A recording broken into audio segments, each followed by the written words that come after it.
L'autre fois, on a fait l'introduction à Abinathan, et dans l'introduction à Abinathan, il nous explique que l'homme il doit avoir en mémoire, d'une manière générale, le sens de sa venue sur Terre, pourquoi il est venu sur Terre, et ensuite, d'une manière particulière, rattacher chaque détail de sa journée au sens général.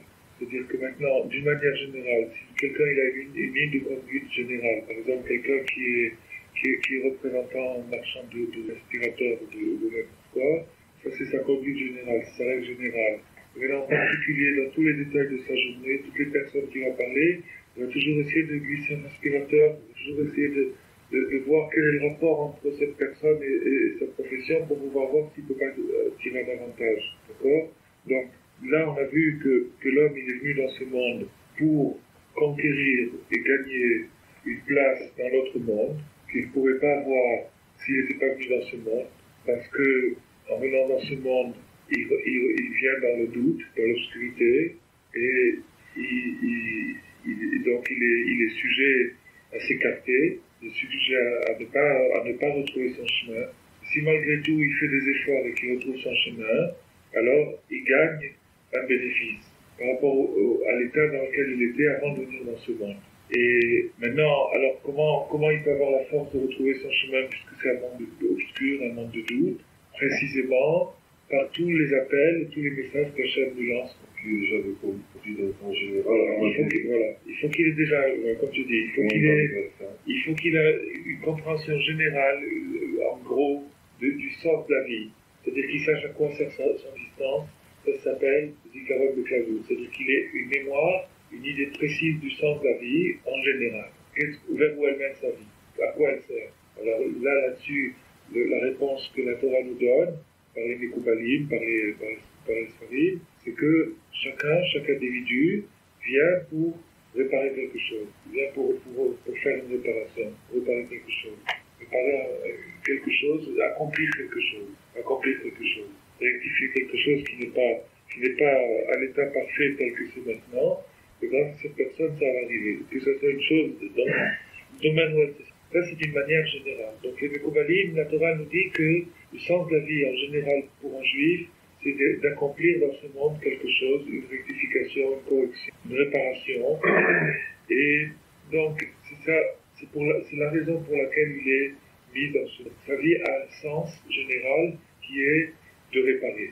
La vie. Attends, c'est vrai.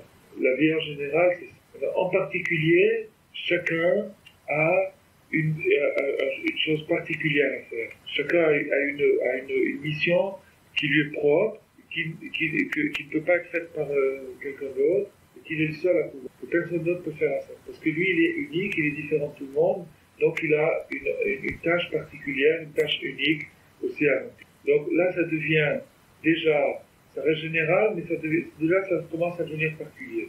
Donc il y a une mission pour tout le monde, et après il y a une mission pour chacun. Et dans la mission de chacun, il y a des phases. Et les phases dans cette mission, c'est les temps, les moments de la vie, les jours, les semaines, les mois, les années, les périodes. Ça, c'est les phases, les temps.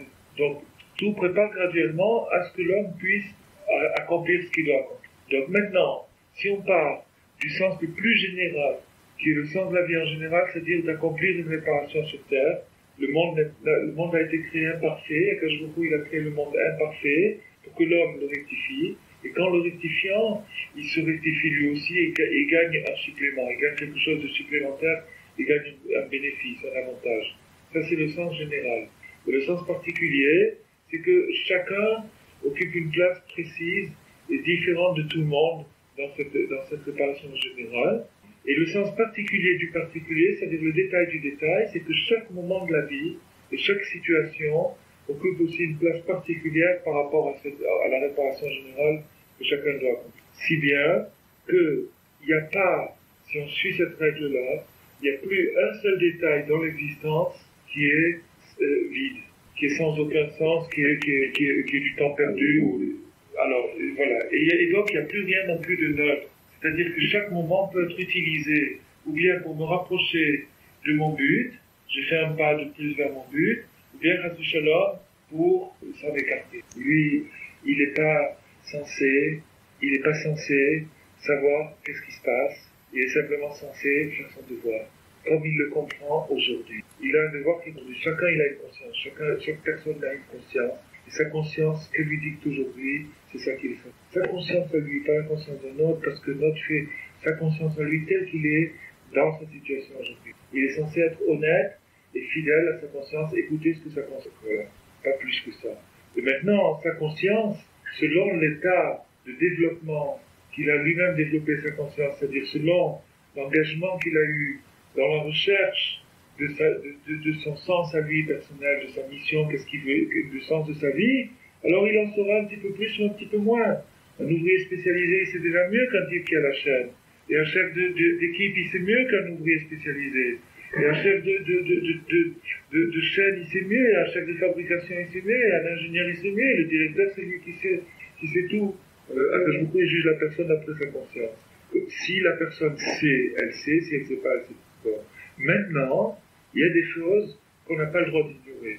Il y a des choses qu'on n'a pas le droit d'ignorer. Par exemple, quand quelqu'un est conscient de l'importance du Shabbat, ou de l'importance de la cache-route, ou de l'importance de certaines choses pour lui-même, l'importance pour lui-même, c'est-à-dire du rôle que ça joue dans sa vie, de l'énergie qui va puiser dans ces choses-là. Quand il comprend ça, il n'a plus le droit d'ignorer les tenants et les moyens d'arriver à ça.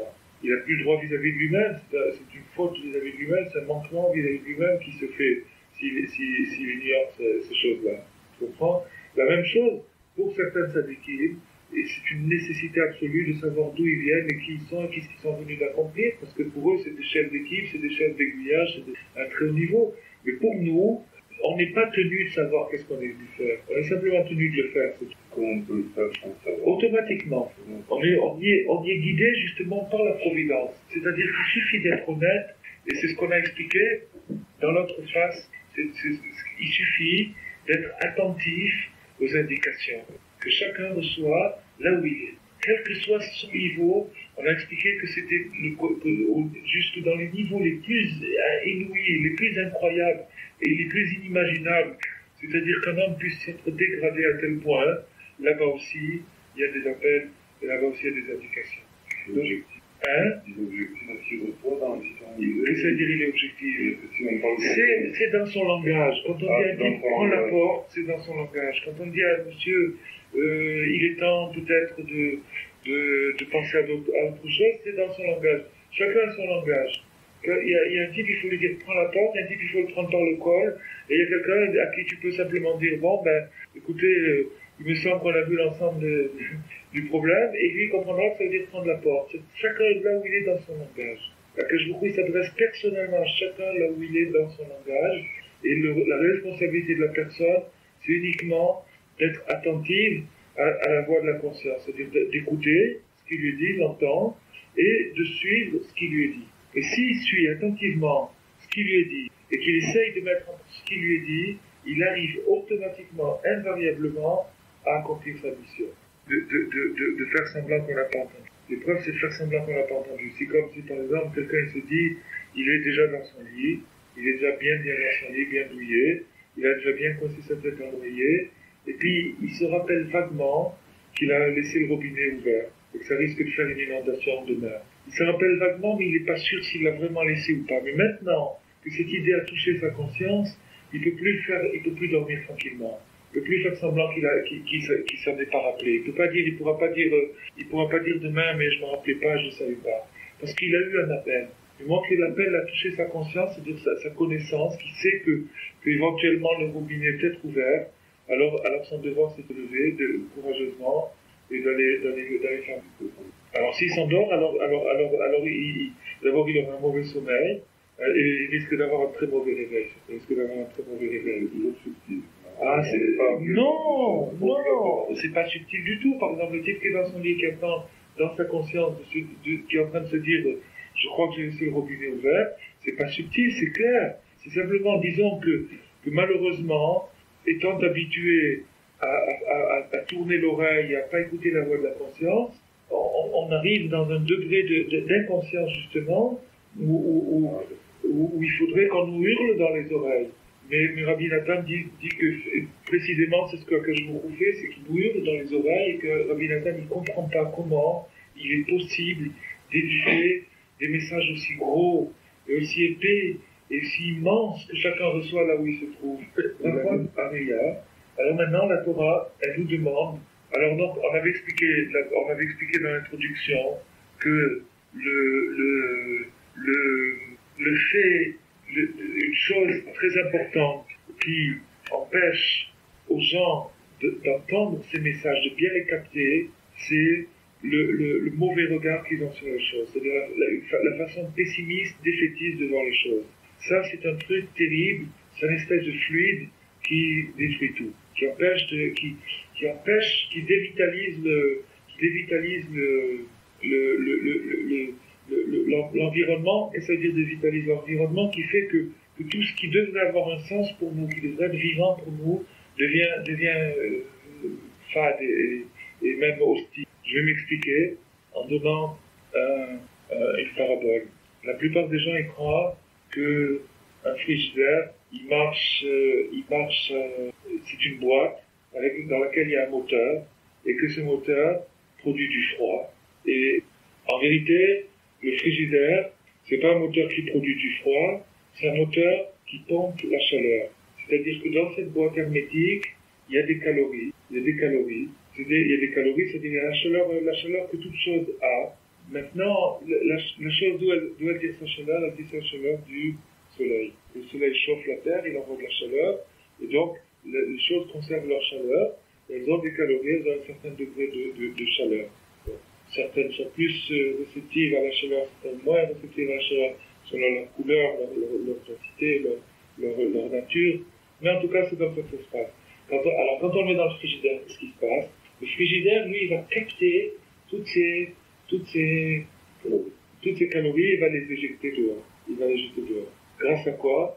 Grâce justement à une espèce de fluide qui circule dans le dos du frigidaire et qui pompe toutes les calories et qui les éjecte dehors. Là, si tu mets ta main dans le dos d'un frigidaire, tu sens que c'est chaud. Et c'est pas une chaleur du moteur, c'est une chaleur qui est pompée, qui est éjectée. Alors maintenant, c'est la même chose ici. Il y a une espèce de fluide chez l'homme qui pompe et qui enlève la chaleur qui est contenue dans chaque chose. C'est-à-dire que de la même façon que les objets détiennent une certaine chaleur qui reçoivent du soleil, de la même façon les objets détiennent un certain sens qui reçoivent de la sagesse. C'est-à-dire que chaque objet reflète une certaine sagesse. Il reflète une certaine sagesse. Et le reflet de cette sagesse, c'est ça mon message. C'est-à-dire, on me parle à moi, ça me dit quelque chose. Si je regarde la chose de travers, automatiquement, qu'est-ce que je fais? Je viens de sécréter ce fluide-là, qui va enlever le sens à la chose, c'est-à-dire que je vais dévitaliser la chose et j'apprends rien de la chose. Alors, le meilleur exemple pour comprendre ça, c'est dans les relations humaines. Rabbi Nathan explique un petit peu plus loin que l'essentiel des messages qu'Hachem nous envoie dans notre existence, pour nous rectifier, pour nous conduire dans le bon chemin, pour nous éviter des obstacles, nous éviter des bêtises. L'essentiel de ces messages sont portés par nos voisins, par les gens qui nous environnent, par les gens. Ça veut dire que, pas forcément d'une manière verbale d'ailleurs, c'est pas nécessaire qu'ils nous parlent, qu'ils nous disent, mais simplement par leur attitude. Par exemple, d'une manière positive ou d'une manière négative, si par exemple on voit quelqu'un qui développe un courage extrême, qui développe une attitude héroïque ou quelque chose, sans qu'il parle, sans qu'il dise rien du tout, il dégage une chaleur, il émane une chaleur. Qu'est-ce que c'est cette chaleur? C'est le reflet de la sagesse que lui-même reçoit. Il reflète, donc pour lui, il accumule certaines calories, et ces calories, il est prêt à les dispenser à d'autres personnes autour de lui, des personnes qui veulent être sensibles à ces calories. Mais d'une manière négative aussi, si par exemple quelqu'un il se dégrade, il s'adonne à l'ivresse ou des choses comme ça, alors il nous donne un message dans l'autre sens, c'est-à-dire qu'il nous dégoûte d'une mauvaise action. Mais maintenant, il y a une chose qui nous empêche essentiellement d'apprendre des gens, de nous instruire chez eux, de prendre une leçon chez eux, de nous enrichir, de nous chauffer à leur contact, c'est le mauvais œil qui s'exprime par la mauvaise langue. Le mauvais œil qui s'exprime par la mauvaise langue, Le mauvais œil, mauvais œil qui s'explique par la mauvaise œil. Le mauvais œil, c'est un mauvais regard. Par exemple, si quelqu'un voit un enfant qui fait une réponse pertinente, ou qui a une façon originale de comprendre les choses et tout, et qu'il y a une espèce de secrète jalousie dans son cœur. Il est jaloux du génie de cet enfant, jaloux de cette façon fraîche et pure de voir les choses, et il voudrait lui et les pattes, comme on dit, ou lui couper les ailes. Alors, ça s'appelle le mauvais œil. Il a regardé cet enfant d'un mauvais regard. Il a vu d'un mauvais regard. Maintenant, la mauvaise langue, c'est la conséquence, c'est-à-dire qu'il va commencer à parler. Il va commencer à agir dans un sens destructif avec sa langue. Il va commencer à détruire avec sa langue. Ça, c'est la mauvaise langue. La destruction par la langue ou par le regard? La destruction, ça commence par le regard. Et disons que la langue, c'est elle qui détruit. Ou qui construit tout. Donc, maintenant, Rabbeinu nous explique et nous met en garde que si une personne est intéressée d'avoir la chaleur dans sa vie, c'est-à-dire d'avoir autour de lui toute une source d'enrichissement, d'enseignement dans les gens autour de lui, dans les situations autour de lui, il a intérêt à regarder les choses d'une manière constructive. C'est-à-dire qu'il a intérêt à regarder ce qui est positif chez les gens, parce que qu'est-ce que ça peut lui faire ce qui est négatif? À quoi ça l'avance? De constater que cette personne est tordue, ou cette personne va au travers, ou cette personne, qu'est-ce que ça avance? Qu'est-ce qu'il gagne avec ça? Il gagne rien du tout. Il gagne rien du tout. Par contre, ce qu'il y a de choses, ce qu'il y a de positif, ce qui est un reflet de la sagesse, il gagne énormément, il en a besoin. On a besoin de chaleur. Donc maintenant, tout ça, ça va. Le mauvais œil, c'est le regard négatif, le regard pessimiste, c'est-à-dire le regard, comme on disait au début, le regard de celui qui ne croit pas à l'homme, qui ne croit pas que ça peut marcher. Il ne croit pas. Ça, c'est c'est une façon de voir les choses, c'est un regard qui s'appelle le mauvais œil. Ce regard-là sur l'homme, sur la vie, ça s'appelle le mauvais œil. Et ce mauvais œil, son langage, son expression, c'est la mauvaise langue, le lâchement. Et ces deux-là, le mauvais œil avec la mauvaise langue, c'est le moyen sûr et certain de tout couper, toute source de chaleur. Toute source de chaleur, c'est-à-dire tous les enrichissements que je peux capter autour de moi, toutes les indications qui peuvent m'être fournies et apportées par mon entourage, du fait que, comme on dit, j'ai dégommé mon entourage, j'ai réussi à les rendre inaptes et pas bons pour le service. Alors donc, automatiquement, une fois que j'ai réussi à décréter qu'une personne est mauvaise, ben c'est fini, j'ai plus à apprendre d'elle, j'ai plus rien à apprendre d'elle. Même si elle fait quelque chose de magnifique à côté, ben je serai dispensé, je me sentirai du moins dispensé d'apprendre quelque chose de positif chez elle. Et ça, c'est une grave erreur. Et ça, c'est pourquoi, alors l'image du frigidaire, c'est la suivante, c'est que maintenant, il y a des tas et des tas de gens qui se plaignent du fait que la vie est froide, que la société est froide, que les gens pensent qu'à eux, ne discutent pas et tout. Mais qui c'est qui crée cette froideur-là? La mauvaise langue, le mauvais œil et la mauvaise langue, tu comprends? Le mauvais œil et la mauvaise langue, c'est ça qui amène, qui crée cette froideur, c'est le fait que les gens ont peur de se parler l'un à l'autre, de communiquer, d'échanger des découvertes, etc. Parce que finalement, c'est dans le but du progrès que ça devrait se faire. C'est-à-dire que Akadosh Baruch Hu, il nous a créé plusieurs, nombreux. En vérité, Akadosh Baruch Hu, il a créé un homme au départ. Alors pourquoi après il a morcelé? Parce que justement, ce qui n'a pas été possible à l'échelon d'un seul homme doit le devenir à l'échelon de plusieurs hommes. C'est-à-dire que chacun va posséder une parcelle de vérité. Et cette parcelle-là, elle est complémentaire. Le morceau de l'autre, j'en ai besoin, et lui, il a besoin de mon morceau. On a tous besoin de l'un de l'autre. Bon. Alors maintenant, on rentre dans le vif du sujet. C'est les brachot de la Réa. C'est-à-dire comme ça. Que Akadosh Baruch Hu, il nous a donné la Torah.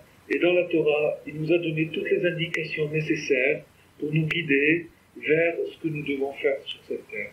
C'est celui qui suit scrupuleusement, fidèlement la Torah, il va être mené pas à pas vers son épanouissement idéal, vers ce qu'il peut faire de mieux dans ce monde. C'est la Torah qui va le guider. Torah, c'est la Shon, aura indication. La Torah, elle va lui indiquer cette voie-là. Et dans cette indication, on a précisément un devoir de faire une bracha lorsque nous voyons certaines choses. De même que nous faisons une bracha lorsque nous mangeons certaines choses, ou lorsque nous sentons certaines choses, ou dans d'autres circonstances, lorsque nous entendons certaines choses, il y a aussi une bracha lorsque nous voyons certaines choses. Parce que maintenant, l'essentiel des brachot qui ont été institués, établis pour remercier Hachem, pour prendre conscience d'Hachem au moment où nous voyons une chose, tu comprends? C'est-à-dire que maintenant, cette rencontre du regard, le regard se pose sur quelque chose. Donc il y a une rencontre entre notre conscience et cet objet-là. D'accord? Par la vue. Qui peut se faire aussi par le goût, par le toucher, etc. Par exemple, les brachot qu'on fait sur une odeur, c'est quelque chose que la vue ne voit pas. La vue, elle voit une rose, mais elle ne sent pas son odeur. Quelqu'un qui a le nez bouché, il peut voir la rose, il ne sent pas l'odeur. Comprends? Donc, il y a une rencontre qui se fait entre les choses et l'être par les sens, par les 5 sens, et il y a une rencontre qui se fait par la vue. La vue, c'est un sens, et la vue permet de rentrer en contact avec le monde extérieur, de reprendre. Donc, je vois quelque chose, je sais qu'il y a cette chose-là. La vue m'informe sur l'existence de cette chose-là. Maintenant, je ne sais pas si cette chose, parfois je ne sais pas nécessairement si cette chose est bonne ou mauvaise, ou quelle attitude je dois avoir envers cette chose, comment je dois la voir. Les Chachamim nous ont donné, dans le premier traité de tout le Talmud, dans la Masechet Brachot, ils nous ont donné des clés et des indications précises pour savoir comment réagir dans les différentes circonstances lorsque mes sens m'informent de certaines rencontres, de choses que je vois, de choses que je sens, de choses que j'entends, de choses que je palpe. Donc, les brachot sont, si on veut, une manière idéale de réagir, de placer cette rencontre qui est faite maintenant avec cette chose-là sous une bonne esprit. C'est-à-dire que la rencontre soit profitable. Bracha signifie une espèce de citerne, de piscine, de réservoir qui accumule les eaux dans l'intention de les répartir ensuite pour irriguer un jardin. Ça, c'est une brecha en hébreu. Donc le sens de la bracha, c'est d'inspirer, d'attirer ce qu'il y a de positif, ce qu'il y a de chaud au point de vue spirituel dans l'objet avec lequel je suis en contact, d'attirer cette chose-là, et puis ensuite de la répartir dans mon être, dans mon esprit. Ça, c'est le sens de la bracha. Donc maintenant, toute la Gemara bracha, tous les cas qui sont envisagés là-bas, qui semblent parfois très compliqués, très délicats. Est-ce que si je mange les légumes d'abord, et après il y avait de la viande, et sinon après, etc. C'est très délicat, très précis. Ça, c'est pour permettre à la personne qui a eu le zechut, qui a eu la chance immense de comprendre ce qui se passe au moment de la bracha, de confectionner une citerne extraordinaire. Qu'est-ce que ça veut dire? Ça veut dire la chose suivante. La notion de bracha, c'est comme une ampoule électrique. Exactement. Il y a une énergie latente dans les fils, dans le réseau électrique. Il y a une énergie latente qui va jusqu'à la douille. L'énergie latente, elle va jusqu'à la douille. Mais cette énergie-là, elle est très forte, elle est très profitable, elle est tout ce que tu veux, mais elle éclaire rien du tout. Elle éclaire rien, elle est là. Elle est là. Maintenant, si je branche une ampoule sur la douille, qu'est-ce qui va se passer? Cette énergie latente va se convertir en lumière. Donc j'ai su l'attirer, j'ai su aspirer l'énergie latente qu'il y avait dans cette douille, dans ce fil électrique, par le récipient qui maintenant à son tour redistribue cette énergie autour de lui. Maintenant, la bracha c'est exactement pareil. Bracha c'est dire attirer. Il y a une énergie latente, c'est-à-dire la présence d'Hachem dans toute chose. Il y a une énergie latente dans toute chose. Maintenant, il faut savoir l'attirer. Lorsque j'attire cette énergie latente, elle devient rayonnante, elle devient agissante, elle devient rayonnante et agissante. C'est-à-dire qu'elle se répand tout autour, elle bénit la vie, c'est pour ça que quand on dit qu'on fait une bénédiction, c'est pas Dieu qu'on bénit, c'est nous-mêmes que nous faisons. C'est-à-dire que Baruch, ça veut dire qu'on l'attire Hachem, on l'attire, c'est-à-dire qu'il est latent, il est près de nous, il est là, il est partout, mais à l'état latent, c'est-à-dire qu'on ne voit pas son évidence, on ne la sent pas nécessairement. Et dès qu'on fait une bracha, immédiatement il se révèle. Baruch, Ata, Hachem, c'est-à-dire, Baruch, ça parle à un sens indéfini, à la troisième personne, et Ata, c'est déjà la deuxième personne, c'est-à-dire que tu es déjà là. Dès que je dis Baruch, il y a Ata. D'accord? Alors, donc, ça c'est le sens de la bracha. Le sens de la bracha, c'est de révéler, alors comment on révèle? La présence d'Hachem, elle est partout, et pour Hachem lui-même, il n'y a absolument aucune différence qui est le monde ou qui n'est pas le monde, avant le monde, après le monde, Kachashera Keora, marqué. C'est-à-dire que la lumière et l'obscurité sont identiques. Où est la différence? C'est pour l'homme. L'homme qui est conscient, qui vit d'une façon consciente, qui sait qu'il vit, ça, Pour lui, c'est là où il y a la différence. C'est là où il y a toutes les graduations, c'est là où il y a toutes les façons d'approcher, la voda, la graduation de la démarche, etc. Maintenant, donc, Hachem, lui, pour lui, donc tout est identique, mais pour nous, il y a une différence. Et nous, notre rôle à nous, on l'a expliqué, c'est de retrouver Hachem, de retrouver le Créateur dans le Christ. C'est-à-dire que malgré le voile qui nous sépare de lui, malgré le fait qu'il se cache, moi je dois le retrouver, je dois voir ma réponse. Parce que si je le trouve, tout va s'éclairer et je pourrai faire ma part sur terre, c'est-à-dire que je pourrai réparer.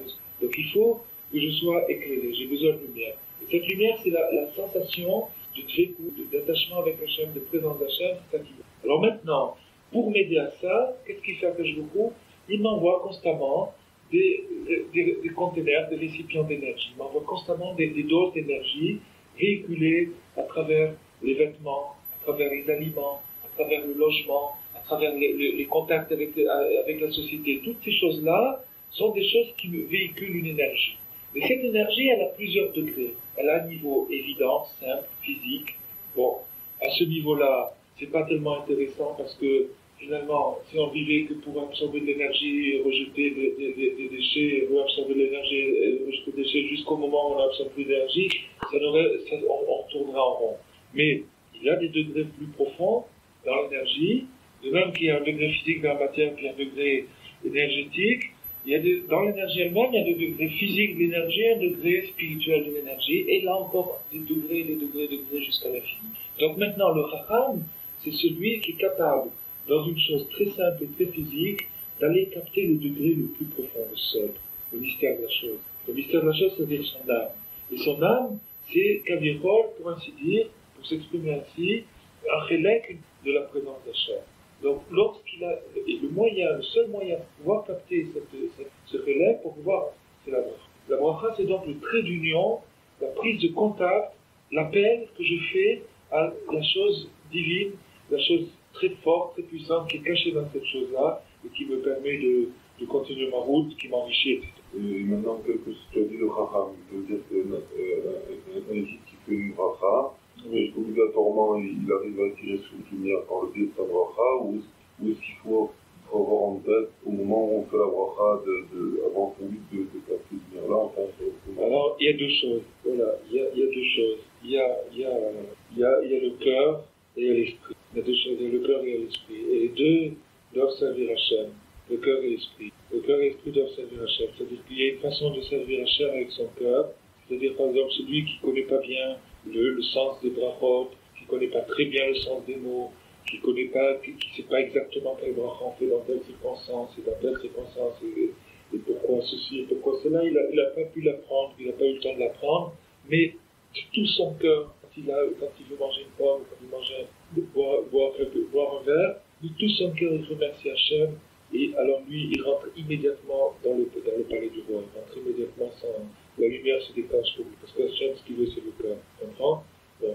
Ça, c'est sûr, et c'est certain, et ça a été prouvé, ça a été démontré des milliers de fois, que quelqu'un qui fait les choses avec son cœur, avec la plus grande simplicité, qui ne sait pas mieux que cela, c'est tout ce qu'il sait, c'est tout ce qu'il a appris, alors lui, ça c'est le contact direct, c'est la plus grande lumière qui existe. Et lui, c'est sûr qu'il amène la lumière dans sa vie. Bon.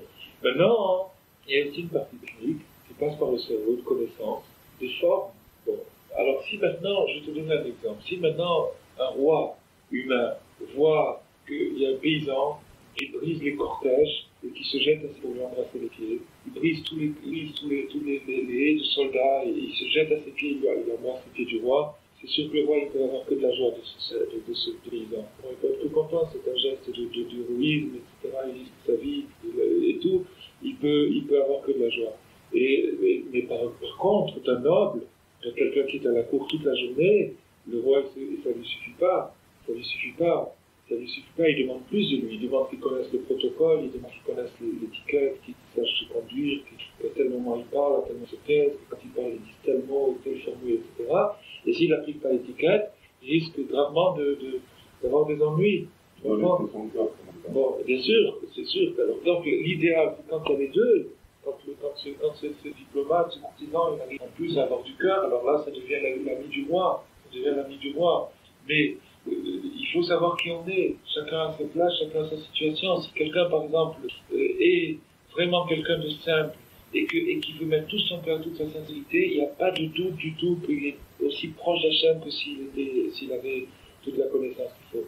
Mais si quelqu'un a la possibilité d'étudier et que par négligence ou par manque de suite dans les idées, il néglige, il délaisse cette étude-là, et il finit par plus tellement bien savoir comment il faut faire une bracha, telle bracha. Il comprend qu'il faut faire une bracha. Il veut remercier Hachem et seulement il se dit bon, c'est pas grave, Hachem pour lui la lumière, l'obscurité c'est pareil. Bon, du moment que je fais la bracha, alors celui-là, il risque de commettre des fautes. C'est pour ça que j'ai dit tout à l'heure le chacham, c'est-à-dire que le chacham, c'est celui qui a du cœur, mais qui en plus de son cœur essaye de mettre de la technique. Il essaye de mettre du solfège dans sa musique. Il essaye de mettre du solfège. Il ne se contente pas d'improvisation. Ce qu'on a dit, l'improvisation c'est formidable, mais à condition qu'elle soit sincère et spontanée. Si ça vient d'une négligence, ça perd son charme. Ça perd son charme, c'est comme un petit enfant, on lui pardonne de prononcer de travers, parce que c'est mignon. À son âge, c'est mignon. Mais un adulte qui prononce de travers et qui fait des mimiques d'enfant, c'est insupportable, c'est désagréable possible. Il a passé l'âge, c'est tout. Il y a une situation pour chacun. Bon. En tout cas, revenons à notre sujet. Donc maintenant, il y a une question qui se pose. C'est la bracha qu'on fait après la consommation, à quoi elle dit, à quoi elle correspond. Ça dit que la bracha d'avant déclencher l'énergie latente et elle nous permet d'entrer en communication. Alors la bracha qui suit la consommation, qui est essentiellement Birkat Amazon pour le pain, parce que le pain c'est l'essentiel.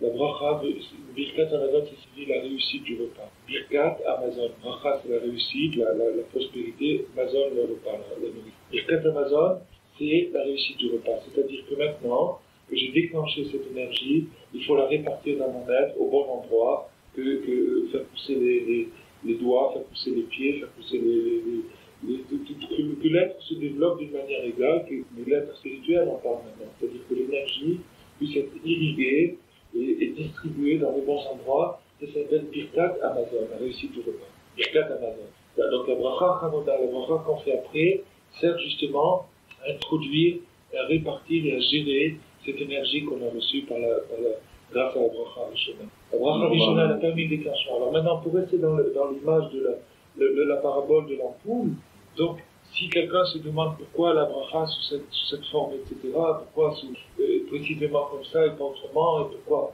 Bon, effectivement, c'est sûr que l'essentiel, c'est de remercier Hachem, c'est ça l'essentiel. Et d'ailleurs, dans la bracha, il est dit très précisément que si quelqu'un ne comprend pas ce qu'il dit dans le Birkat Hamazon, bon, mais en tout cas, c'est sûr que la précision, elle a certainement une très très très grande valeur. Parce que les Chachamim qui ont établi cette précision, ils ont étudié le sujet jusqu'au bout, ils sont allés jusqu'au bout du sujet, jusqu'où il était possible d'aller. Ils ont exploré l'univers jusqu'où il était possible de l'explorer, jusqu'où la chair permet d'explorer. Et ce qu'ils nous ont enseigné, c'est le fruit de ces explorations du monde spirituel. Et lorsqu'ils nous disent que sur un ananas, on ne doit pas faire Boré Péréretz, on doit faire Boré Péréadama, c'est parce que c'est comme ça qu'on arrivera à capter l'énergie spéciale, particulière qui se trouve dans ce fruit, et pas autrement. Et que si on le faisait autrement, on ferait une erreur de bouillage. Eux, ils le savent. C'est des spécialistes, on ne discute pas avec un électronicien ou avec un savant nucléaire, on ne discute pas avec eux. Ils nous disent que c'est comme ça, ils savent de quoi ils parlent. Des spécialistes, ils ont passé des siècles et des siècles et des siècles à étudier le problème, guidés par Hachem. Kikla la brachot areya. Donc maintenant, la bracha qu'on fait, alors donc maintenant, laissons de côté les brachot qu'on fait pour une consommation, et occupons-nous des brachot qu'on fait lorsqu'on voit quelque chose, lorsqu'on rencontre quelque chose par les yeux. Parce que le sens principal donc, de la bracha, ça veut dire que j'ai rencontré quelque chose, j'ai rencontré une sensation, j'expérimente une sensation, qu'elle soit visuelle, auditive, gustative, une sensation. Et cette sensation, je dois réagir à ça. Et ma réaction, quelle est la réaction immédiate? Quelle est la réaction qu'on a en général, d'une manière automatique, spontanée, lorsqu'on voit quelque chose de beau, c'est qu'on a l'impression que ça va tomber, que ça va casser, on a une réaction destructive. L'instruction d'esprit. C'est instinctif, c'est en nous. C'est-à-dire, depuis la faute du premier homme, on a goûté à ce poison-là, l'instinct de destruction. Donc, lorsqu'on voit quelque chose de beau, on se dit, tiens, on a l'impression que ça va tomber. Il y a une impression comme ça, ou de se dire, ou quand on expérimente un moment, mais ça va pas durer, ou quand on a une amitié avec quelqu'un, on dit, ouais, ça risque de se gâter, il y a des nuages à l'horizon, etc. On a toujours une appréhension qui provient du raï, du regard, c'est-à-dire du fait qu'on ne croit pas profondément à la réussite des choses. On s'imagine que tout va louper, que tout va s'écrouler, que le monde va finir par s'anéantir, etc. Ça, c'est quelque chose de très très antique, de très ancré à l'intérieur des gens. C'est un réflexe très profond, instinctif. Et cet instinct, on n'est pas là ni pour le subir, ni pour l'accepter, on est là pour le combattre. Le rôle du juif, c'est de réagir contre le règne, de réagir contre le pessimisme, contre cet instinct-là qui est antique, qui est ancré dans l'humanité depuis l'origine, depuis Adam, depuis qu'il y a eu la faute du premier homme, dans lequel il a absorbé le poison du serpent qui était justement ce pessimisme, ce défaitisme fondamental. Et lorsque l'homme a absorbé ce poison, ça s'est transmis de génération en génération, et à notre naissance, on a ça en nous déjà, cette tendance à ne pas croire au bonheur, à ne pas croire à la réussite, à ne pas croire au progrès, et toutes ces choses-là. Et donc, lorsqu'on va rencontrer un spectacle, rencontrer quelque chose avec nos yeux, immédiatement, la réaction, elle va être négative, sans qu'on s'en rende compte. Il y a aussi une réaction positive simultanée, c'est pas une contradiction. Parce que la réaction positive, d'accord, c'est bien, mais maintenant on est en train de parler de la négative, c'est celle-là qu'on est en train d'essayer d'éliminer. Bon. Et maintenant, le moyen de contrer, de neutraliser, d'expulser et d'éliminer cette réaction négative, c'est précisément en déclenchant, en révélant ce qu'il y a de positif dans la chose qu'on est en train de regarder. Si on arrive à découvrir le point positif, le point vital, le point qui émane d'Hachem dans cette chose-là, alors à ce moment-là, cette chose-là va se déclencher, va se révéler, va apparaître, et elle va s'imposer, elle va être l'essentiel de la rencontre, le point central de la rencontre, et le reste, on le laissera de côté. Si par exemple je rencontre quelqu'un de sympathique, qui a quelque chose d'important à me dire, etc., je ne vais pas m'occuper s'il porte des vêtements qui ne me plaisent pas, si la couleur de ses vêtements ne me plaise pas, ou si sa façon de parler ne me plaît pas, etc. Je vais regarder l'essentiel, le message qu'il va me dire. Le message qu'il va me dire. Le point de négatif, la chose, c'est jamais l'essentiel, alors. Non, l'essentiel c'est positif, sauf dans certains cas, dont on ne pourra pas parler aujourd'hui, qui est le cas où justement je dois me séparer de la chose. C'est-à-dire si par exemple c'est quelque chose qui me détourne d'Hachem, un spectacle interdit ou quelque chose qui me détourne d'Hachem, alors là je dois m'en dégager. Pourquoi? Parce que je n'ai pas la force de chercher ce qui est positif, l'aspect négatif dans la chose est trop fort, il risque de m'hypnotiser, de me happer dans ce qu'il y a de négatif, et Chas Shalom, je ne pourrais pas dégager ce qu'il y a de bon dedans.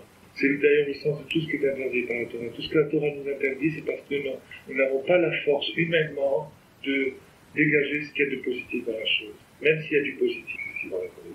C'est Mashiach. Quand Mashiach reviendra, la réparation se fera, et de toute façon, elle se fait aussi d'une manière très lente et très indirecte, par par exemple, prenons un exemple. Si, par exemple, on voit un ver de terre, c'est quelque chose de totalement négatif, c'est quelque chose qu'on n'a pas du tout la possibilité d'élever. Si on le consomme, il nous abaisse, d'une manière grave, plus grave d'une certaine façon que le porc ou d'autres choses interdites. C'est très très grave les insectes. Bon, mais maintenant, donc je ne peux pas élever cette chose-là. Quand si je la consomme, je ne peux pas l'élever, je ne peux pas faire une bracha, je ne peux pas dégager ce qui est positif dans la chose. Mais maintenant, par exemple, un poulet, qu'est-ce qu'il mange pendant toute sa vie? Il mange des vers. Il mange des vers, des insectes, des choses comme ça. Et maintenant, il transforme ces vers dans sa chair.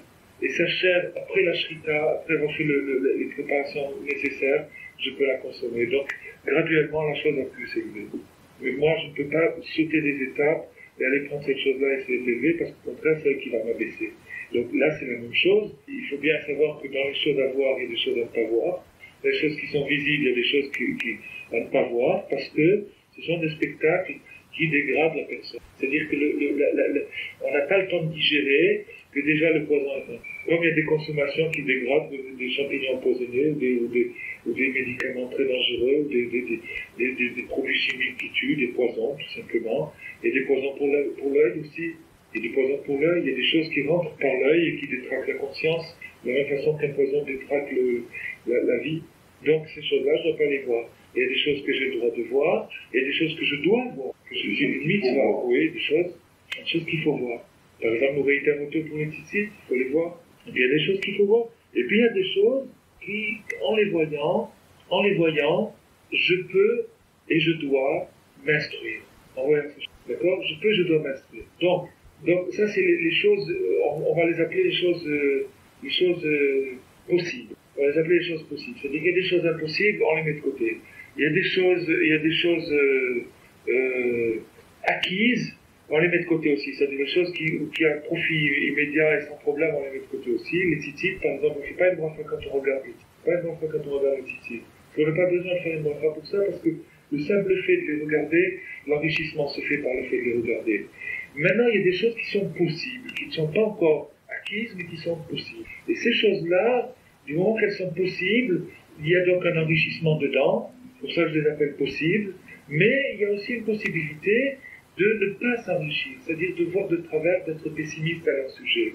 Et maintenant, pour pouvoir réagir contre cette tendance-là, et ne pas être pessimiste sur ces choses-là, il y a la bracha. La bracha, c'est-à-dire d'amener une déclaration qui va déclencher une prise de conscience. Quand on dit quelque chose et qu'on pense à ce qu'on dit, c'est une prise de conscience, une déclaration qui va faire que je vais neutraliser et je vais expulser le mauvais regard. Je vais me débarrasser de ce poison-là, de ce pessimisme. Parce que je me suis mis en condition pour la bracha, parce que je suis prêt, en faisant ma bracha, à tirer tout ce qu'il y a de bon dans la chose que je vais regarder. Alors déjà, de cette façon-là, j'écarte le mauvais regard. Parce que la bracha est appelée un bon œil, justement. Le mauvais regard. Parce que la bracha est comme Moshe Rabbeinu, il a vu la terre d'Israël. Il n'est jamais rentré, mais il l'a vu. Et rien qu'en la voyant, il a béni toute la terre d'Israël.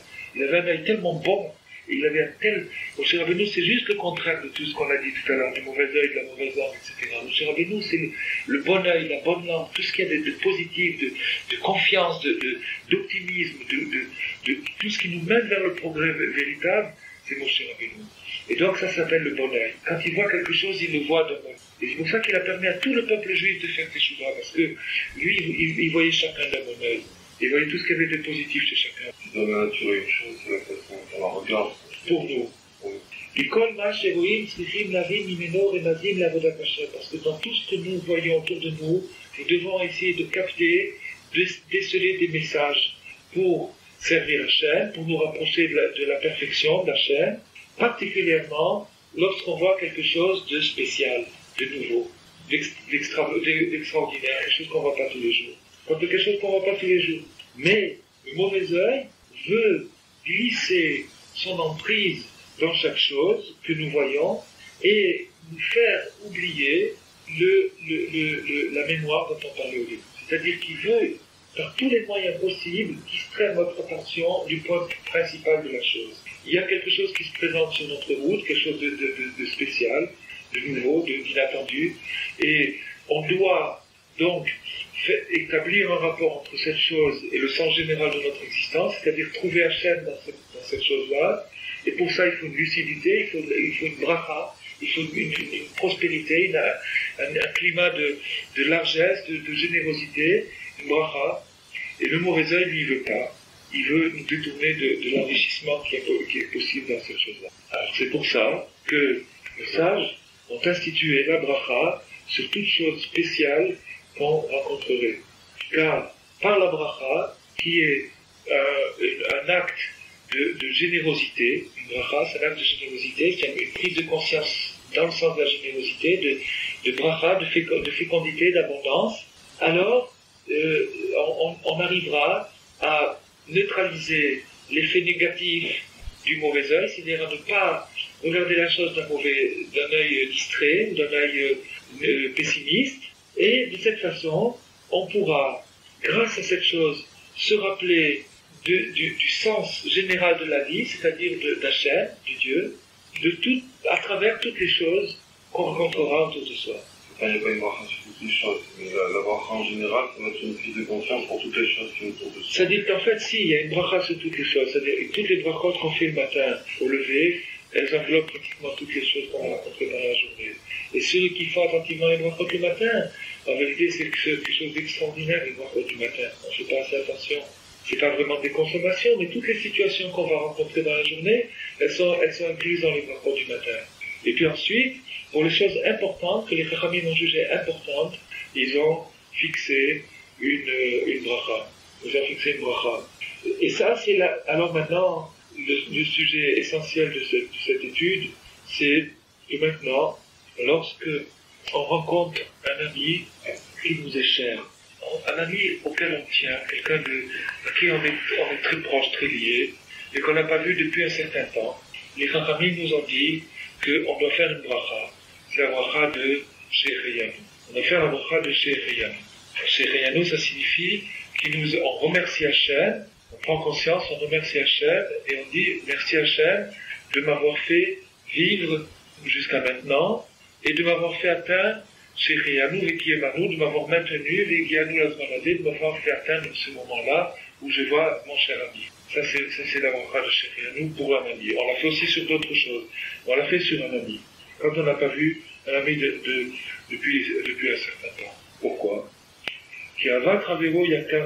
Parce que l'amitié est quelque chose de très très précieux. C'est une valeur très très précieuse. L'amitié, c'est une valeur très très précieuse. Très très précieuse. Ceux qui disent la Torah c'est entre moi et Hachem, ils ne comprennent pas bien. Il leur manque quelque chose. C'est sûr que la Torah c'est entre moi et Hachem. La Torah c'est entre moi et Hachem, c'est entre moi et moi-même, et c'est entre moi et mon prochain. Et maintenant, le pilier, ce pilier-là, il y a donc trois piliers, le rapport de l'homme envers Hachem, le rapport de l'homme envers lui-même, le rapport de l'homme envers son prochain.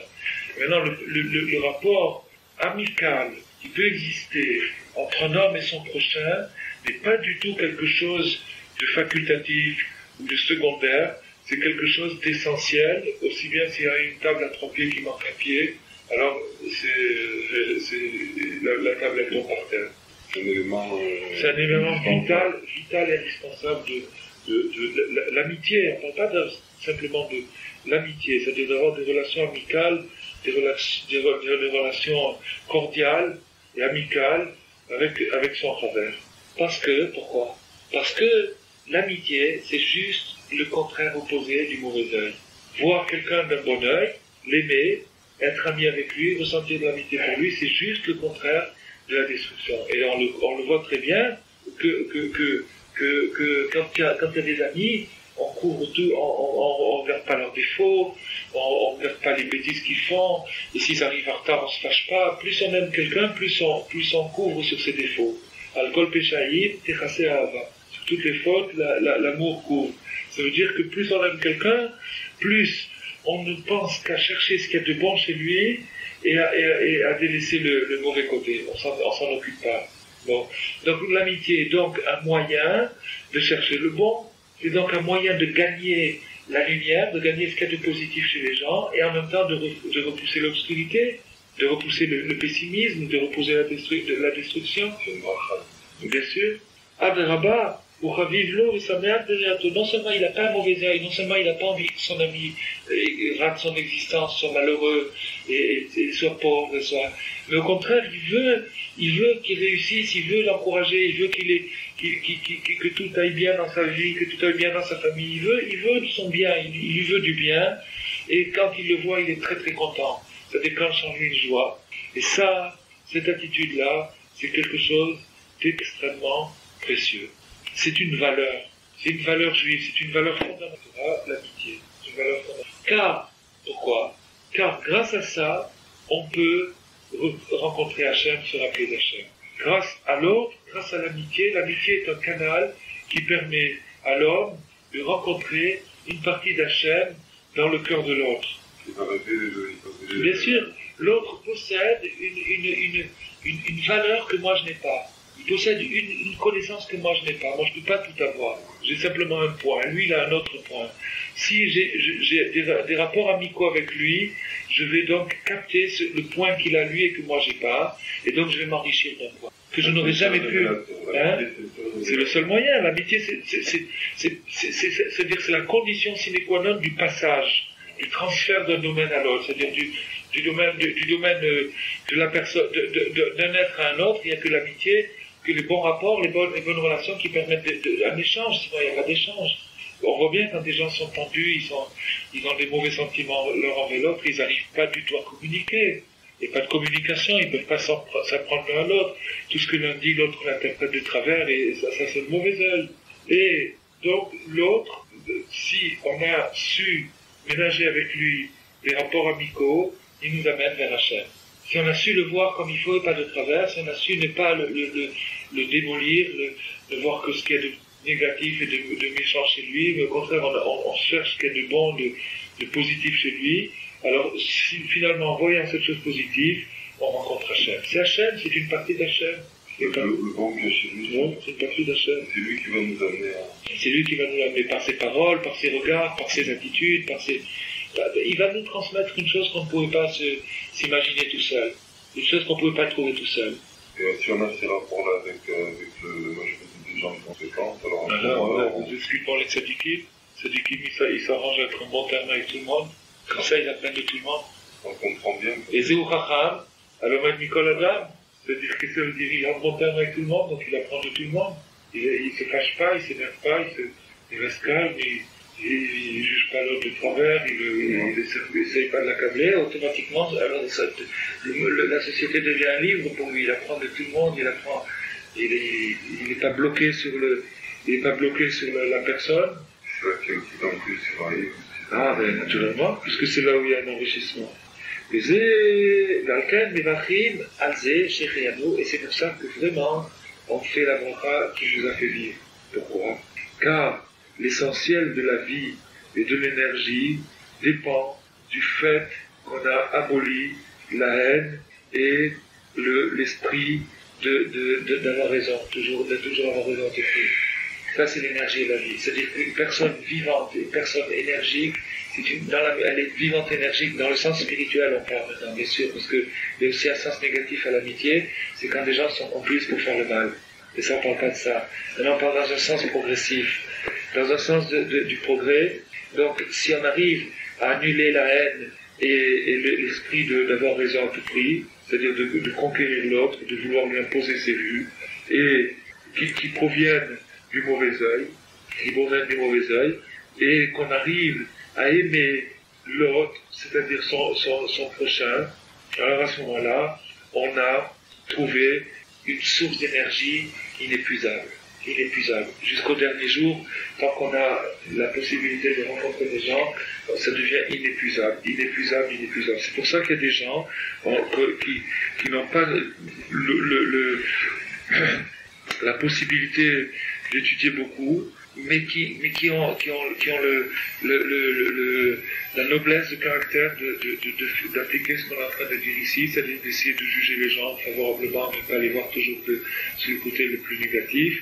Mais ces gens-là, on voit qu'ils arrivent à une sagesse, à une profondeur inouïe. Et on se demande d'où ils ont acquis cette sagesse. C'est très simple la réponse. Ils l'ont acquis dans les gens. Ils ont utilisé, c'est-à-dire comme la Gemara dit, que les Babyloniens sont stupides parce qu'ils se lèvent devant un Sefer Torah et ils ne se lèvent pas devant un grand homme. Ils ne se lèvent pas devant un Talmid Chacham.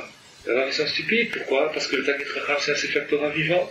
Alors il faut se lever plus devant le Talmid Chacham que devant le Sefer Torah, pour ainsi dire. Le Talmid Chacham, il a une supériorité, c'est que c'est un Sefer Torah mais vivant.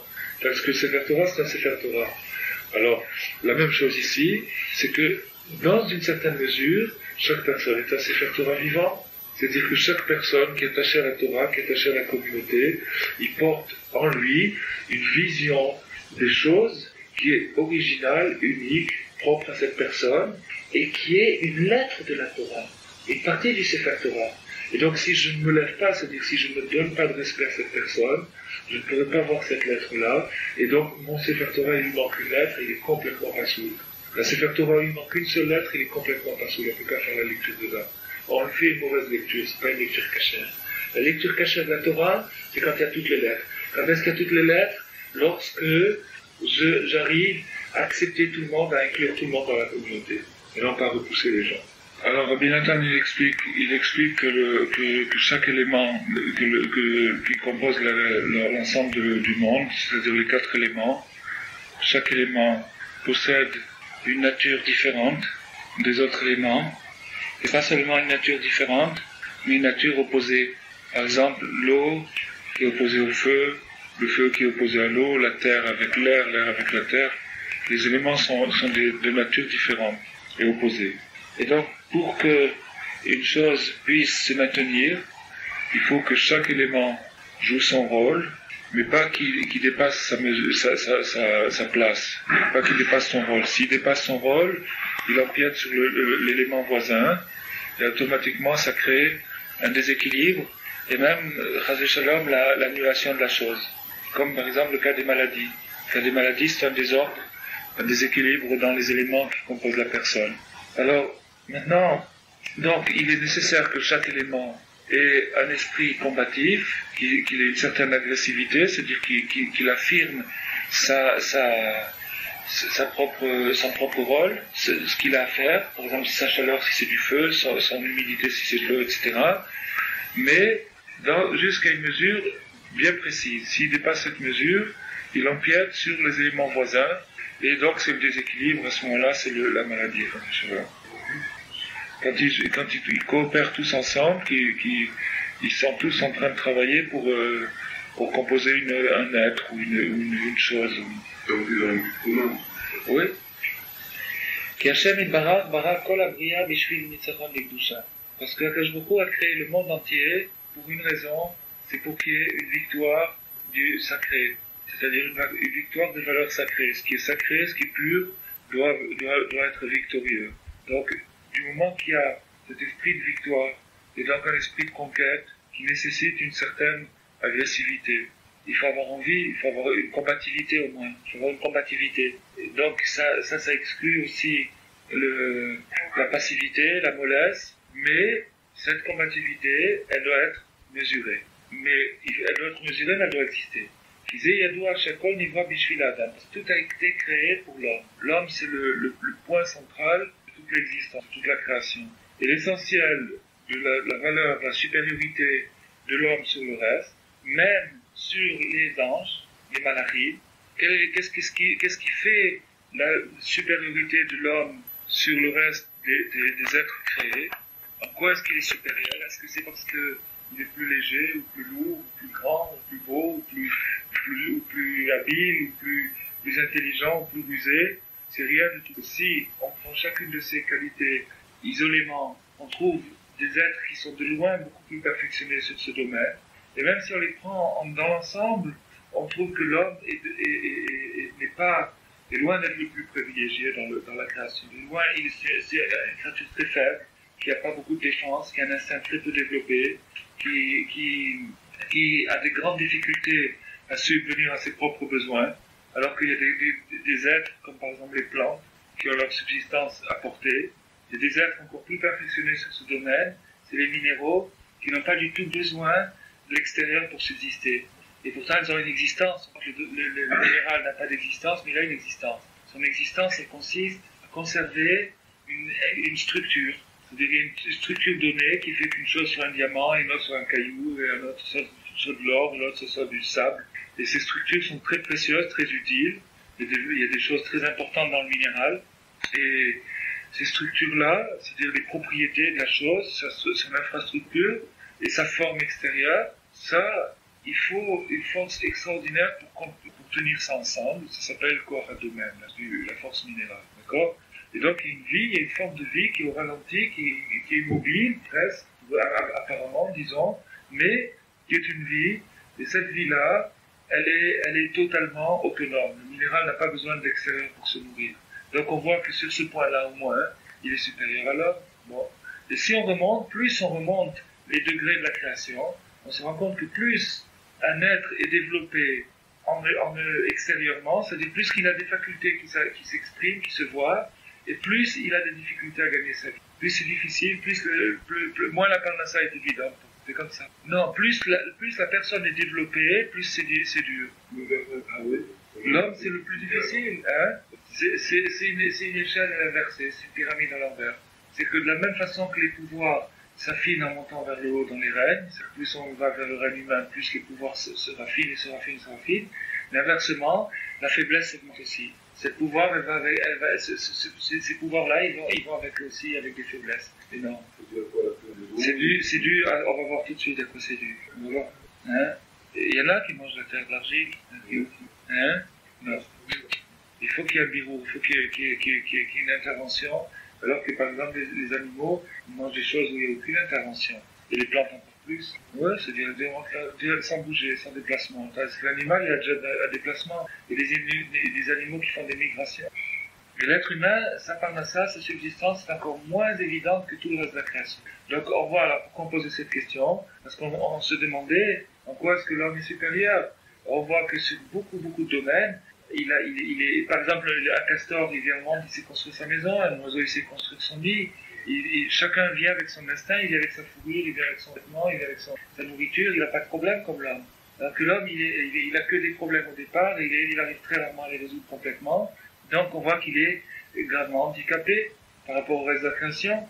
Bon, alors maintenant, si on parle de la création visible, maintenant quand on parle de la création invisible, c'est-à-dire les anges, qui est infiniment plus parfaite, alors comment est-ce qu'on peut comparer l'homme aux anges, qui eux n'ont même pas besoin de se nourrir, et qui sont dans la pureté constante, et dans la louange constante, et dans le bonheur constant? Comment on peut comparer? Et pourtant, les kabbalistes et les Mekoubalim, ils affirment que l'homme est la créature la plus importante, et la créature principale de tous les cosmos, de toutes les galaxies. Alors comment? Quel est le point principal? Quel est le point qui distingue? Quelle est la valeur spéciale, particulière de l'homme? Rabbi Nathan, il nous dit, c'est la Bechira, c'est-à-dire le libre choix. Le fait que l'homme ne soit pas déterminé par un instinct, qu'il ne soit pas réglé d'avance par un programme qui le force à faire ceci ou à faire cela, comme c'est le cas de toutes les autres créations, comme c'est le cas par exemple des végétaux qui n'ont pas le choix. Par exemple, une rose, elle ne peut pas être plus belle qu'elle n'est, elle ne peut pas être plus rose qu'elle est. Si elle est blanche, si c'est une espèce blanche, elle ne peut pas devenir rose. Tu comprends? Mais si c'est une intervention extérieure, on parle d'elle-même, elle n'a aucune possibilité d'évolution. D'évolution contrôlée et voulue, consentie. L'animal, c'est pareil, il ne peut pas être un meilleur chat.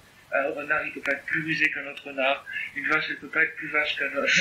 Chaque animal, chaque chose, et un ange ne peut pas être supérieur à soi. Il est, pour ainsi dire, condamné à son statut pour l'éternité. Il n'y a pas d'évolution sur ces choses-là. Non, au contraire. On est en train de dire le contraire.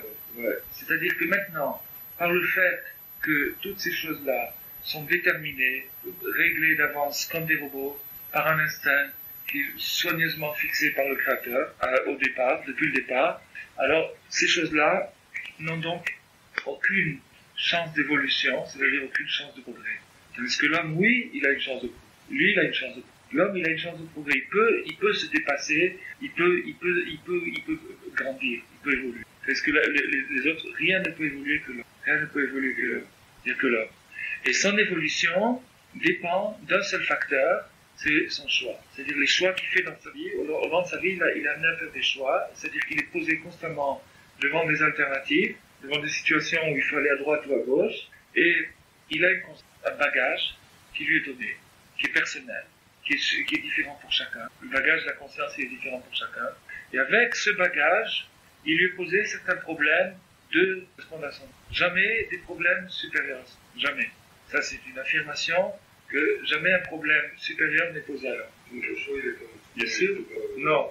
Il est proportionnel aux capacités de l'homme, c'est-à-dire à sa conscience. Alors, quand il choisit, donc il a une conscience d'un côté, qui lui dit, c'est comme ça qu'il faut faire. Ça, il le sent très nettement, c'est un appel dans quel que soit cet homme-là, quelle que soit sa nation, sa religion, son état, etc., il a une conscience qui lui dit c'est ça qu'il faut faire. Et puis, il a une tendance qui est le contraire de cette conscience. Une tendance qu'il appelle vers l'intérêt, c'est-à-dire à faire la chose malgré que sa conscience lui dise que c'est mauvais. Sa conscience lui dit que c'est mauvais, c'est-à-dire le bagage qu'il a dans sa tête, sa conscience, elle lui dit que c'est mauvais. Et lui, en dépit de cette conscience, malgré cette conscience, il fait semblant de ne pas avoir entendu, et il fait quand même la chose. Alors, il est responsable. S'il le savait, il est responsable. S'il ne le savait pas, il est pas responsable. S'il ne le savait pas, il n'est pas responsable. Les éléments du choix, c'est ça qu'on sait. Et la tendance. Voilà. La balance qui est entre la conscience et la tendance, ça c'est le choix. D'un côté, il y a la conscience, c'est-à-dire je sais, et d'un côté, il y a la tendance, c'est-à-dire je veux. Donc, il y a entre ce que je sais et ce que je veux, qui sont parfois opposés. Des fois, ils ne sont pas opposés, ils peuvent ne pas être opposés. Mais lorsqu'ils sont opposés l'un à l'autre, je sais que cette chose est bien, mais je veux faire le contraire, j'ai envie de faire le contraire, il me semble que c'est bon de faire le contraire, alors je suis obligé de faire un choix entre ces deux choses-là, ces deux pôles. Si on développe, il va diminuer. Naturellement, il sera toujours présent jusqu'à une certaine limite où on arrive à complètement l'éliminer. C'est ce qu'on a étudié l'autre fois sur la Bechira des Tzadikim. Le Tzadik, c'est celui qui a éliminé complètement ses tendances, qui domine complètement ses tendances. Et à partir de ce moment-là, ces tendances n'ont plus aucun appel sur sa conscience, et donc il est à un autre niveau de choix. Mais il a encore le choix. Il a encore le choix. C'est un super homme, c'est un superman. Il a un super choix, c'est un choix beaucoup plus difficile. Mais il n'y a plus la tendance qui l'appelle. La tendance n'appelle plus. Alors maintenant, mais cette tendance et cette conscience qui sont en conflit, la plupart du temps, des fois en harmonie, des fois en conflit, c'est toute la valeur de l'homme. C'est toute sa grandeur, le fait qu'il soit tiraillé par ces deux côtés-là, qu'il n'arrive pas à faire la paix. Bon. Mais dans ce tiraillement et dans cette guerre, l'homme ne doit pas rester aux tribunes, au gradin et compter les points.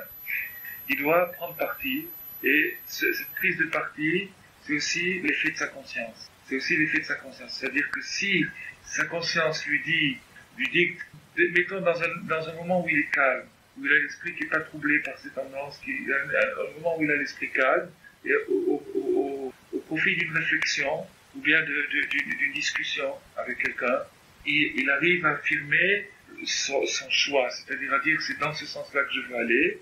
Alors, sa responsabilité, c'est maintenant de prendre toutes les précautions qui vont empêcher à sa tendance de prendre le dessus. C'est-à-dire de prévoir à l'avance toutes les ruses que sa tendance peut lui faire. Même après le choix, Alors, le choix peut être déjà fait sur un plan théorique, c'est-à-dire que théoriquement je vote pour un tel, je suis d'accord que c'est comme ça le bon chemin, mais quand ça vient au niveau pratique, c'est-à-dire que la tendance se manifeste d'une manière brutale ou violente, ou bien insidieuse, ou bien tenace, ou sous tous les degrés de la tentation qui peuvent exister, à ce moment-là, justement, la conviction s'effrite, la conscience s'estompe, et l'homme est vraiment pris à son choix, mais il arrive à ce moment-là qu'il n'ait plus tellement le choix, c'est-à-dire qu'il soit dominé, qu'il soit submergé par sa passion. Et c'est pour ça qu'il est dit dans les Sfarim, il est expliqué, et Rabbi Yitzhak qui le dit, on l'a déjà dit, je crois, dans ce shiur, c'est que l'homme est plus responsable de ne pas avoir prévenu, de ne pas avoir prévu, d'avoir manqué de prudence, de précaution, que la chute elle-même. C'est-à-dire que la plupart des chutes, ça c'est un grand idéal de Chassidut, un grand principe fondamental, que les chutes, les embûches sont annoncées. Elles sont annoncées par des signalisations. Et des signaux qui nous préviennent à 500 mètres, attention, chute de neige, ou éboulis, ou verglas, etc. C'est annoncé. À quel jour on ne le prend jamais en traître. Il nous prévient de nos difficultés. Il nous prévient, telle et telle chose va t'arriver, c'est nécessaire pour ta progression, mais ça va être dur. Alors, prends des précautions, arme-toi en conséquence, habille-toi en conséquence, mets des chaînes à tes roues, mais fais les précautions. Maintenant, l'insouciant qui n'écoute pas la voix de sa conscience, justement, il ne prend pas les précautions, et quand il arrive dans la situation, il est tout surpris de ce qui lui arrive. En vérité, il est responsable. Il ne pourra pas plaider l'innocence. Il est responsable. Il est responsable dans la mesure des appels qu'il a reçus. Et quand il y aura le jugement, on lui fera voir la vidéo, on lui fera voir tout le film, on dira, tu vois, à telle époque et tel moment, on t'a prévenu. Tu es pas d'accord qu'on t'a prévenu? Tiens, écoute la cassette. Crac. On appuie sur le bouton et on verra comment son copain lui a dit, mais t'es fou, pourquoi tu fais ce truc-là? Mais c'est pas pour toi, il faut pas y aller, reste ici. Tu comprends? On lui refera la cassette. Et il verra que vraiment il a entendu. Il n'est pas obligé de comprendre le message.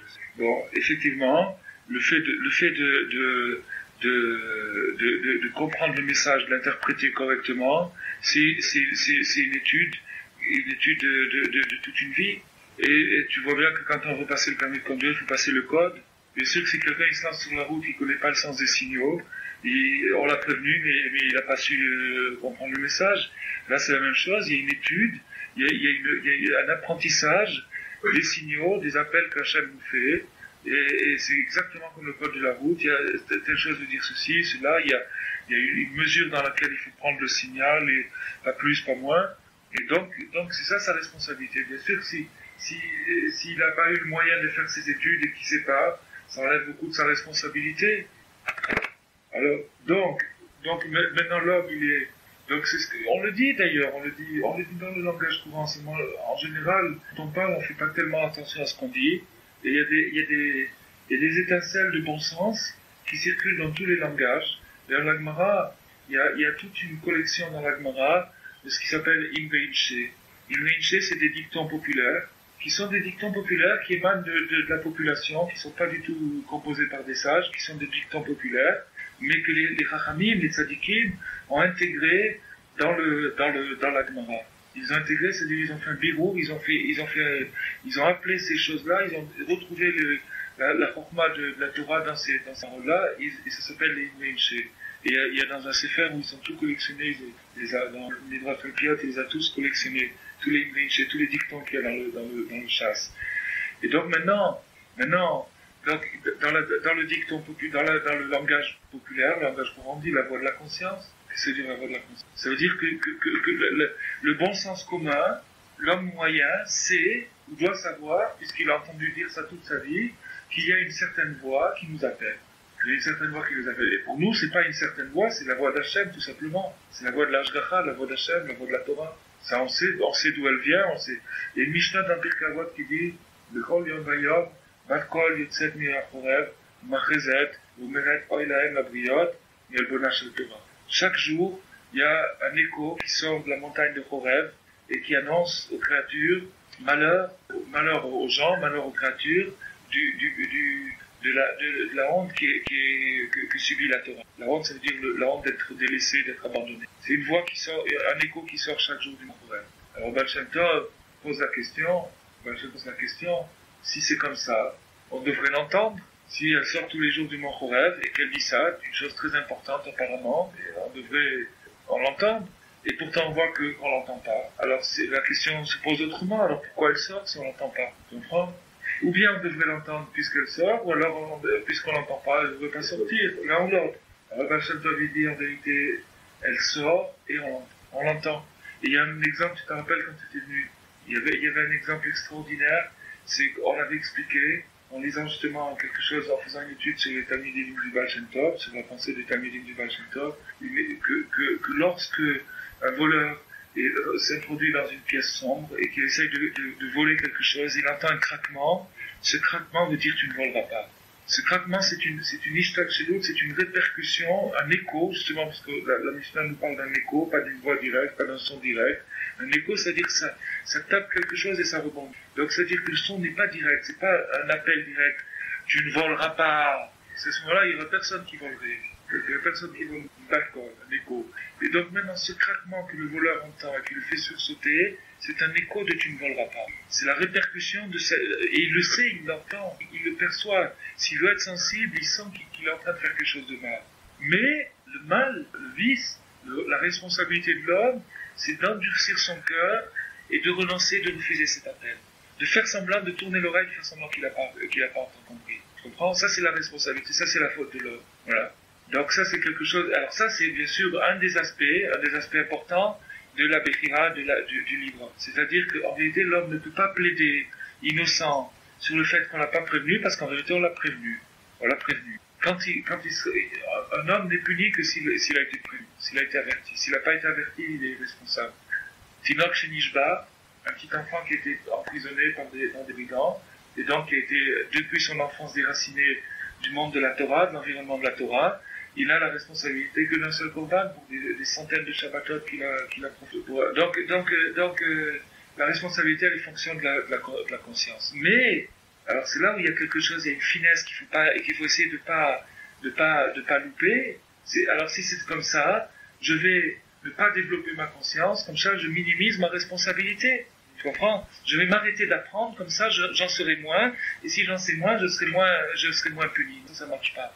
Le Pirkei Avot justement il dit, et vous Zeirim et Talmud, faites attention à l'étude, chez Gagat, Talmud, Ola Zadon, parce que la négligence de l'étude est comptée comme une faute à pleine responsabilité. C'est-à-dire que, en d'autres termes, clairement dit, si tu as pu savoir et que tu ne sais pas, alors tu n'étais pas censé ignorer. Tu n'avais pas d'excuse d'ignorer. Si tu avais le temps, et que tu savais que la chose était écrite en toutes lettres, et qu'il suffisait de lire le livre, tu n'as aucune excuse si tu ne savais pas la chose. C'est pour ça qu'il y a dans certains cas où bien que, en posant la question à un Rav, le Rav porte une certaine partie de la responsabilité sur sa réponse, mais il y a certains cas où le Rav ne prend pas toute la responsabilité. Le fidèle a aussi une part de la responsabilité. Alors on peut se demander, mais puisque lui il est fidèle et que justement il a recours en Rav, oui, c'est vrai.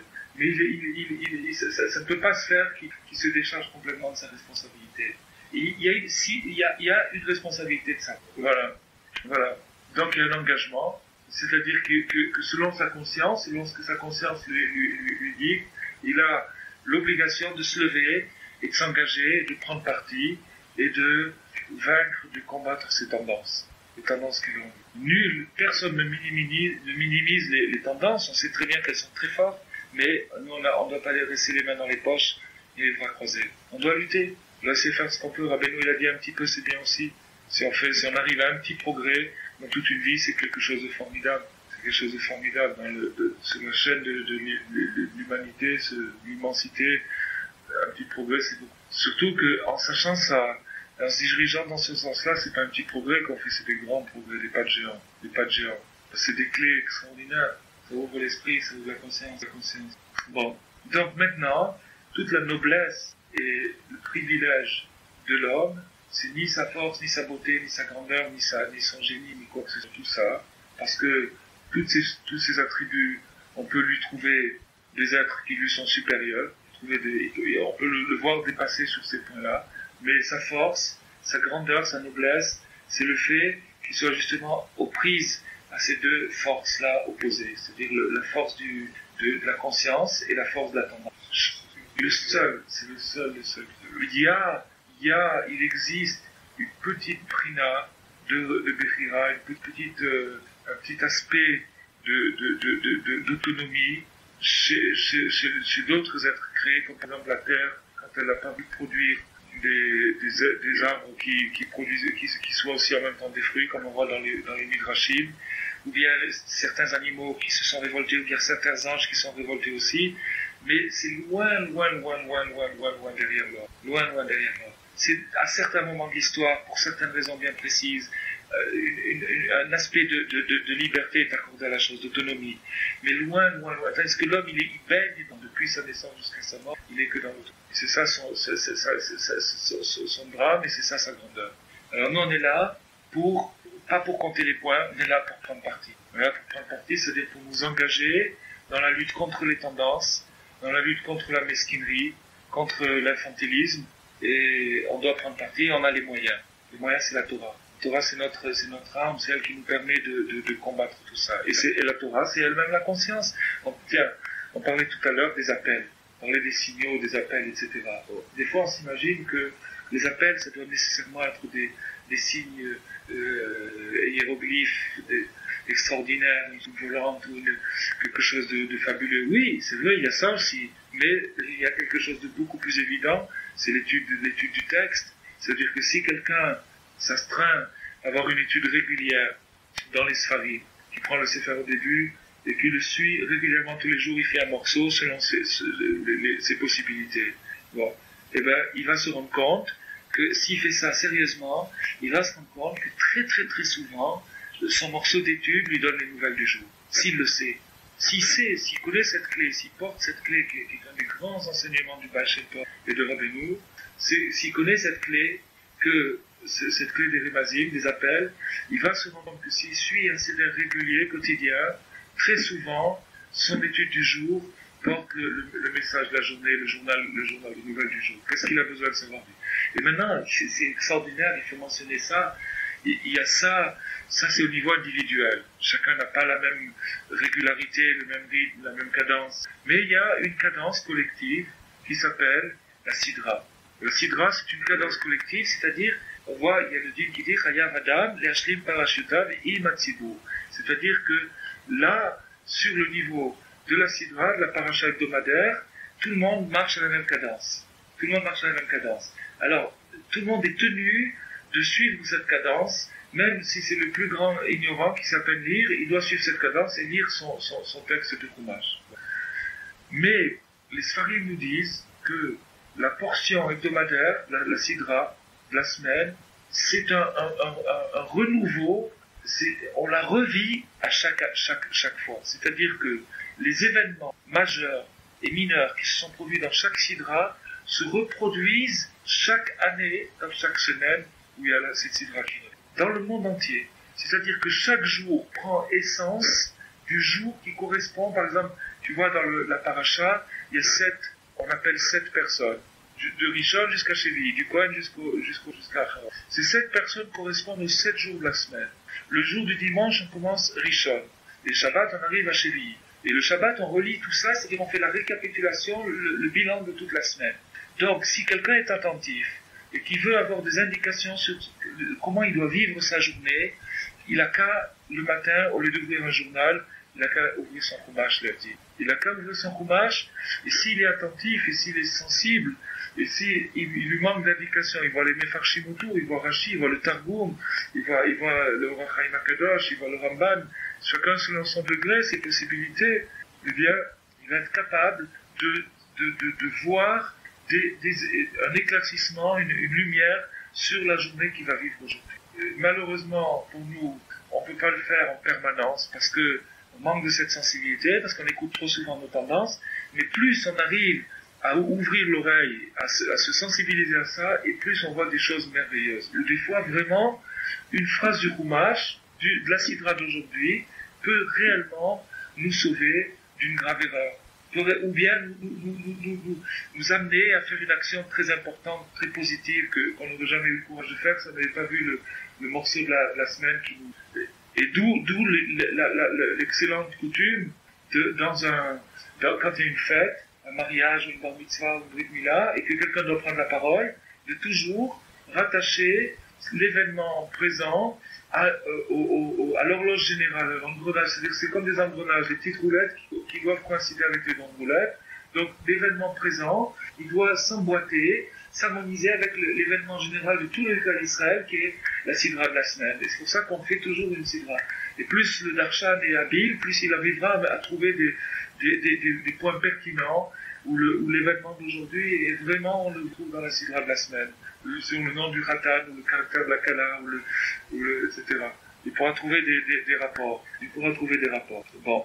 Alors, donc ça c'est un des éléments de la recherche, c'est-à-dire un des échos de cette voix qui sort tous les jours, c'est-à-dire c'est la voix de la Torah. Et c'est ça, donc bon, ça c'est d'un côté, mais de l'autre côté, il y a le feu des passions, les tendances qui nous soudoient depuis l'enfance, et qui sont très très dures, c'est une grande pression. Et pris entre ces deux choses-là, c'est la Bechira, c'est le libre arbitre. Et c'est bien mesuré, bien pesé.